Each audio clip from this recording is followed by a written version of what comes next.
Bible बाड़ पाठ 79। Bible के एलियन पहले से ही यहाँ हैं। नमस्ते और शुभ दिन। यह है बाइबल बाड़।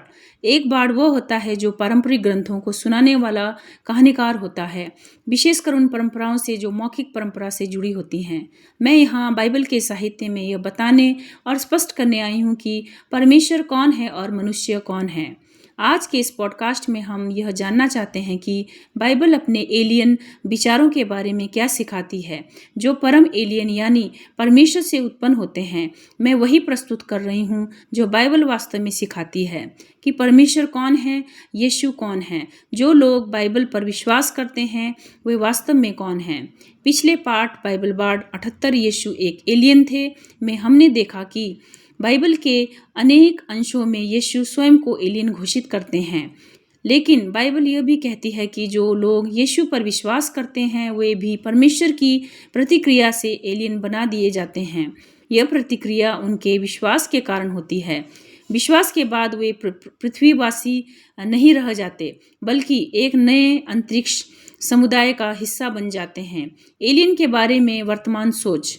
आम षड्यंत्र सिद्धांतों के अनुसार एलियन प्राचीन समय से मनुष्य के बीच रह रहे हैं और उन्होंने इस तरह से खुद को अनुकूलित किया है कि वे मानव जैसे प्रतीत होते हैं। वे सरकारों और सामाजिक संस्थानों में प्रवेश कर चुके हैं और उन्हें नियंत्रित कर रहे हैं। बढ़ते यूएफओ देखे जाने और पुरातात्विक खोजों ने इस धारणा को और मजबूत किया है कि बाइबल भी एलियन विचारों और व्यक्तियों की ऐतिहासिक उपस्थिति को सत्य मानती है। ये विचार मुख्य धारा मानव समाज से अलग और समानांतर हैं। बाइबल में एलियन का विचार। पुराने नियम में एलियन का अर्थ था कोई बाहरी जो उस स्थान का जन्मजात निवासी नहीं है। हिब्रू शब्द गैर निकार और जार इस बात को दर्शाते हैं। बाइबल का परम एलियन परमेश्वर और उसके स्वर्गदूत माने जाते हैं, जो एक जाति का मार्गदर्शन करना चाहते हैं, परंतु वह जाति बाकी राष्ट्रों जैसी बनना चाहती है। इसीलिए वे परमेश्वर की भिन्नता स्वीकार नहीं करते। नए नियम में यह विचार बढ़ता है। पहली, परमेश्वर एक मसीह के रूप में नया तरीका अपनाता है। दूसरी, सभी इंसानों को एक नई चेतना और परिवर्तन का संदेश देता है। इस प्रकार नया विश्वास एक नई एलियन मानवता का निर्माण करता है जो पुरानी मानवता से भिन्न होती है।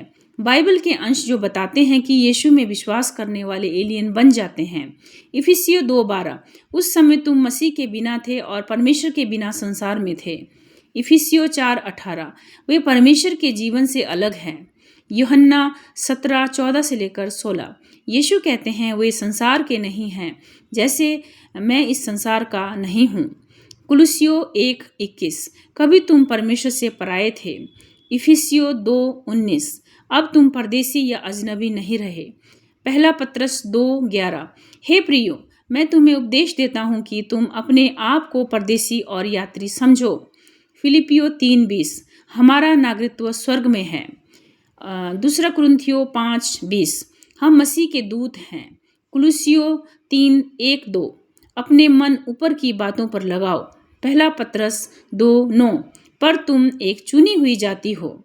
जब पुराने मनुष्य यह देख लेते हैं कि उनके बीच अब एक भिन्न समुदाय उत्पन्न हो गया है जो एक अन्य प्रकार के जीवन और विचारों को अपनाए हुए हैं, तो यह उन्हें अस्वीकृत कर देता है। फिलिपियों 1:28 कहता है कि यह नई जीवन शैली उनके लिए विनाश का संकेत बन सकती है। यूहन्ना 17 में यीशु कहते हैं कि ऐसे लोगों से संसार घृणा करेगा।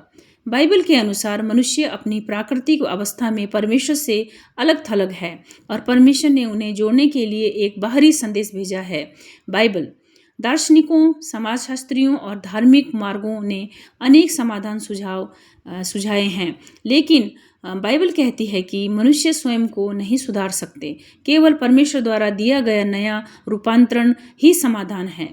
यीशु का पुनरुत्थान एक नई मानवता की शुरुआत है, एक ऐसा शरीर जिसमें हड्डियां और मांस है, परंतु खून नहीं, जो दीवारों के पार जा सकता है और गुरुत्वाकर्षण से मुक्त है।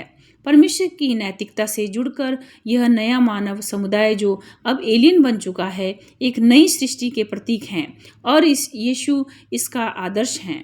सारांश, प्रकाशित वाक्य 21:3-4 में इस नई सृष्टि का सुंदर चित्रण मिलता है। परमेश्वर अब मनुष्य के बीच वास करेगा और मृत्यु नहीं रहेगी, ना शोक, ना रोना, ना पीड़ा।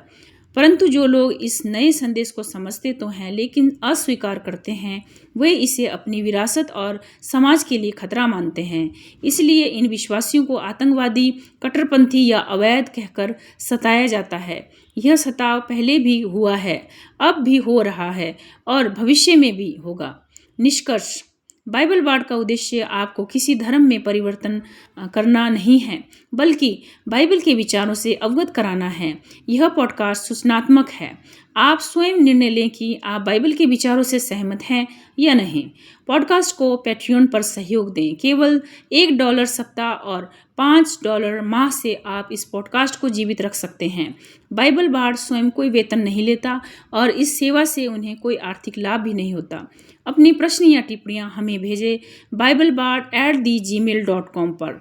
संपर्क करें और साझा करें। Amazon, Facebook, Instagram, iTunes, rumble, SoundCloud, Spotify, TikTok, tremble, x Twitter, YouTube. धन्यवाद। आपका दिन शुभ रहे।